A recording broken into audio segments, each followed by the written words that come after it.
Buzzard Shields, America. This follows Buzzard Shields South as a continuation after he finished the survey in the 4 states.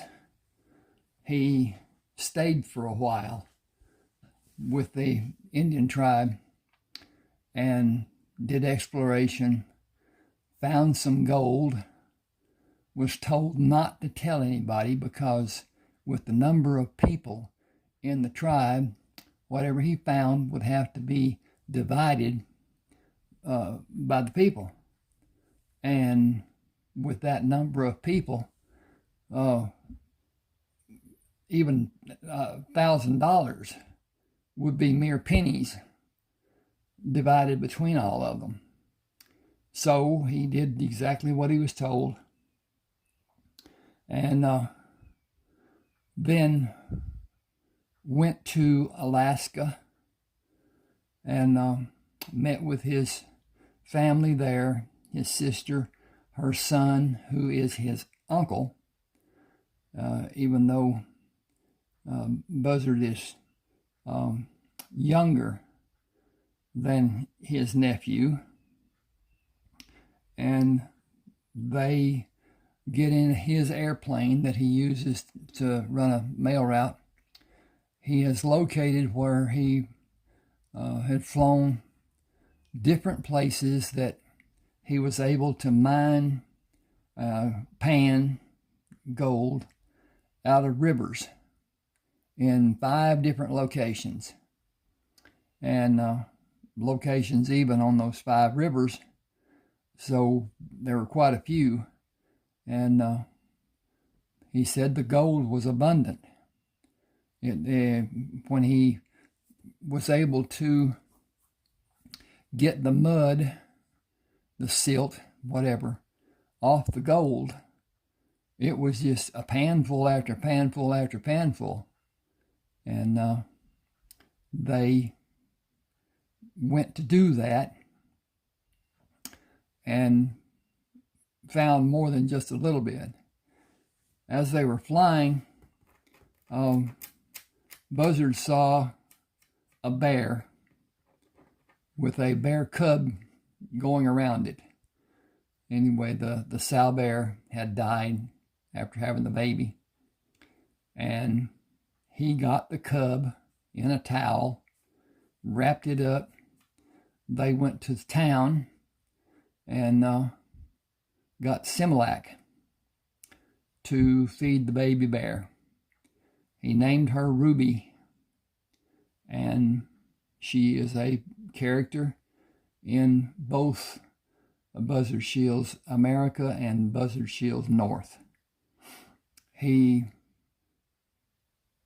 went ahead and worked with Lee, his nephew, and then they got a partner to help, because they set up some sluice boxes, and then they invented a water catcher that will give them pressure from a hose with the flow of the river to be able to wash down the sluice boxes.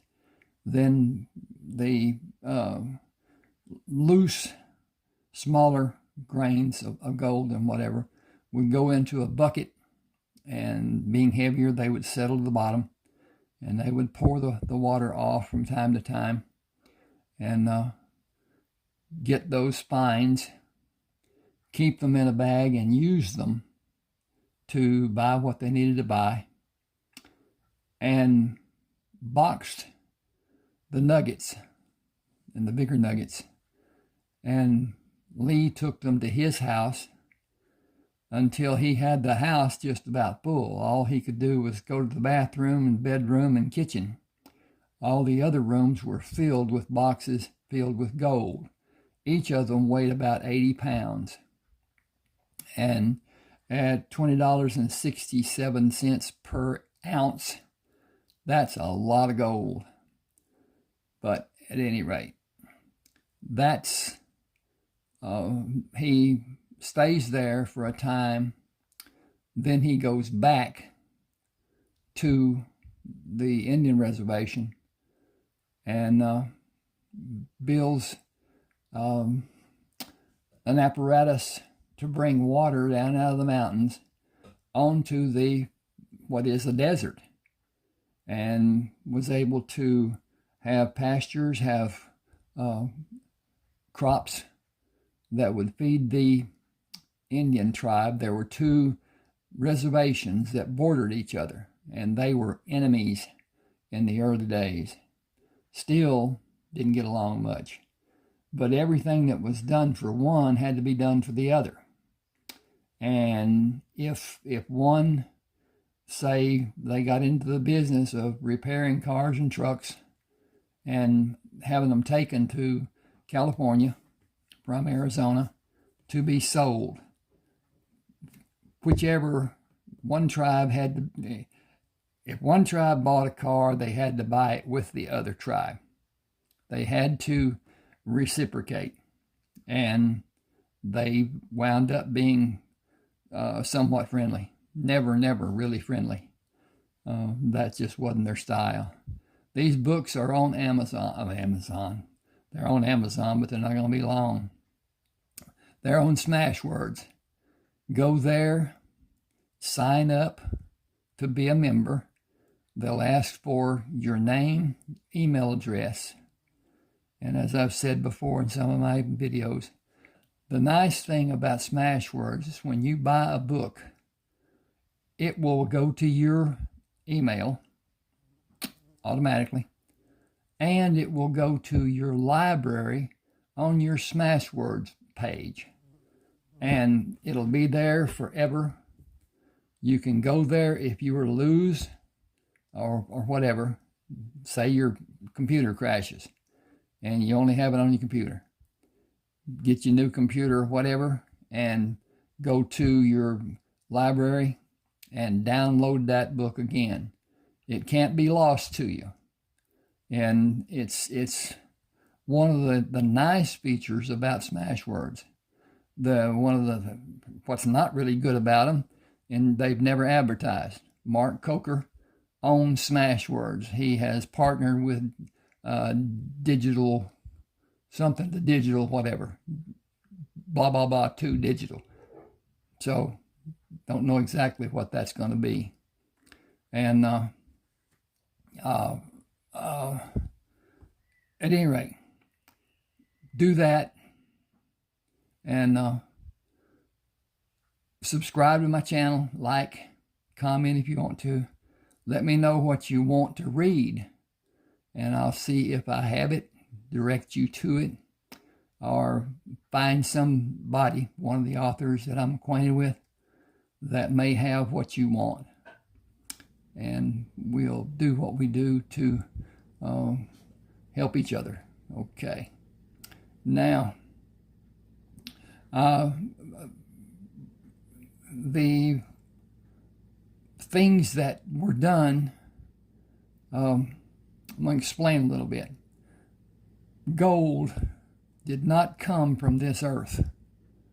It was not formed initially. It came here on that nobody really knows. Asteroids, I don't know what, but it could be. That doesn't look good. That's really a boner running around there. Okay. Doesn't look good at all, does it? At any rate, that's just the light shining. I don't have a good system. I don't have a good system at all. But at any rate. Anyway, the gold spread out when the volcanoes erupted and whatever, and it made veins. How it got into quartz, I'm not certain, but a lot of gold is inside quartz, and it has to be beat up, knocked around, refined, and it's a big operation to get a little bit of gold. But if that's what's available, that's what they do. There are open mines, even today, that are digging in the ground, and they're producing gold. my point is, the gold had to come from a vein. That's all there is to it. It didn't just sprinkle down. And when they were working getting gold out of the rivers, getting gold out of the river banks because it had flowed down and been moved by the water. Gold is when it's broken up, is sharp. It's not round until it's rolled and whatever. And most of the time, big nuggets have not sharp. They're not cutting sharp, but they've got points. And have to be judicious about what you're doing with handling them. Make certain you got gloves. Everything's copacetic. And at any rate, they found veins of gold in the mountains, in the riverbanks, and usually it crossed a river into another mountain, and they could take out a few feet, but they couldn't get as much as they'd like to because of the danger of a cave-in and them being up on the side of the mountain or whatever, getting gold out. They did find vast amounts of gold there on the east side of Alaska. There are very few people who live on the east side of Alaska. By the square mile, Alaska is our least populated state, even though it's the biggest. There aren't many big cities. Nome, Fairbanks, a few that aren't that large, but those are the two big ones. And I was on an icebreaker in the Navy, USS Staten Island, AGB-5. And I've been north of Point Barrow, which is the most northern part of the United States, in Alaska. The people live there. I don't understand how, but they do. And they get along with the cold, and it is cold. Now, just a point of reference. The two largest deserts, I don't know if it's two largest or just one, but I know the largest desert in this world is not Sahara or Gobi or others. It's Antarctica. With the lack of rainfall that Antarctica gets, it's classified as a desert, even though there's miles of ice. The ice does not melt to a degree. It does. It reforms. It melts. It reforms. It breaks off glaciers. It calves, they call it, and whatever. But Antarctica is huge. It's not. We don't know much about it from geography and the studies that we do in school and whatever, but it is big. And the Antarctic, or the Arctic, is also considered a desert because of the lack of rainfall. Now, another point. There are two islands in the Bering Strait. One belongs to America. One belongs to the Soviet Union, I guess you'd call it still. I don't know what you call it. But anyway, they're only 2 miles apart. And when that Bering Strait freezes over, you can walk across it. Don't know why somebody would want to, but it's possible. The ice covers, and we were up there in the summertime. Never went in the wintertime. It's too bad. But we were there setting off seismic charges, trying to find deep places in the water that a submarine could hide, because sonar will not penetrate the denser water that is deeper. and the newer submarines can dive way down from what they used to. They don't have the collapse danger that say the World War II submarines had, and many of those submarines were a death trap, and it's just one of those things that's bad.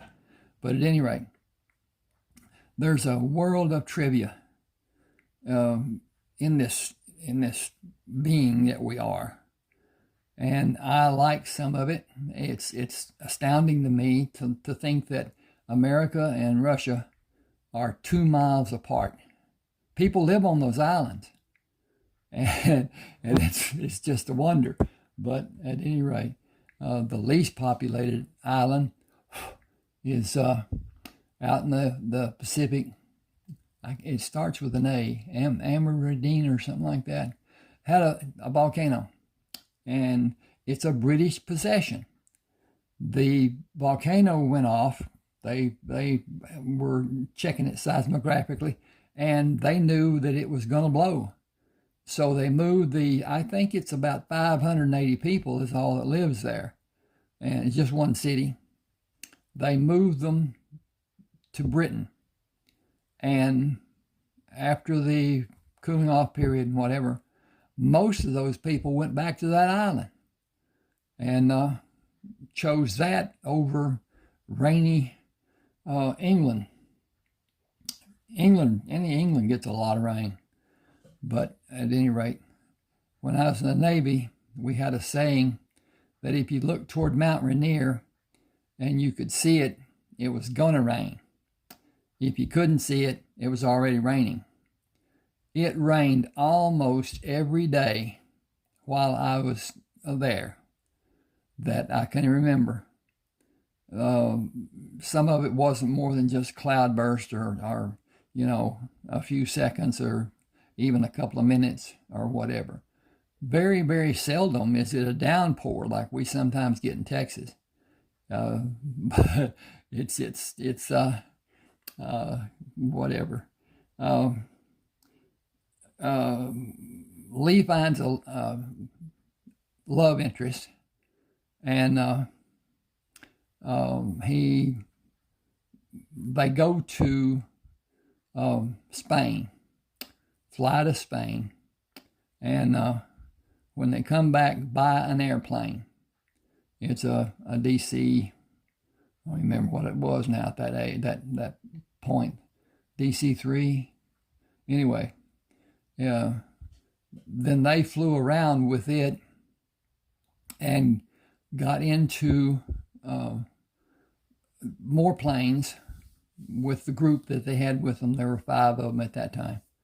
And the 5 all got planes. Then they had met a guy coming back from Spain, which they didn't have a good time in Spain at all. And being VIPs, they should have announced who they were before they ever got on a plane, because the incidence of possibly being taken for ransom is too great. But at any rate, they didn't realize that at the time.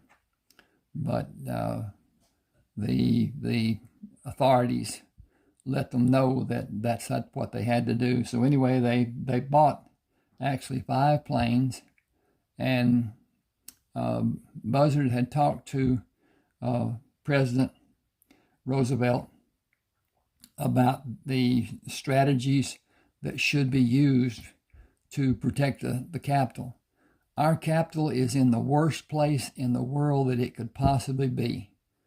It's not even 50 miles to the ocean.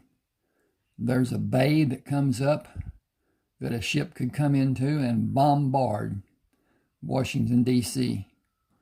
And without the air support, which we did not have at the beginning of the war, we had a few planes, less than 600. And they had talked about it, and Buzzard told President Roosevelt that it needed to be a different division because the Army was over the airplanes, even the airplanes that went out on the carriers. And that was a risky business. But at any rate, they did what they did. Again, Smashwords. Sign up, get to be a member, buy my books. I have 30 ebooks on Smashwords. Buzzard Shields South, Buzzard Shields America, Buzzard Shields North is really one book, but it's 972 pages long. And so I broke it into 3. So there are about 300 and whatever pages on each one. I think it's a great story. But then again, I wrote it. I don't write like some. I have no plan. I sit down with a thought, a process, what it's going to be and whatever, and start and build and write and write and edit and edit and write and write. And in the end, I think I have a polished novel. Nothing can prepare somebody for Microsoft Word changing the words that are written, because you may want to do adaptation and get adoption because it will change. I like the word correction that it does, but with that there's a certain danger of things like that happening. At any rate, Ronald Walker on Smashwords. Thank you for being with me.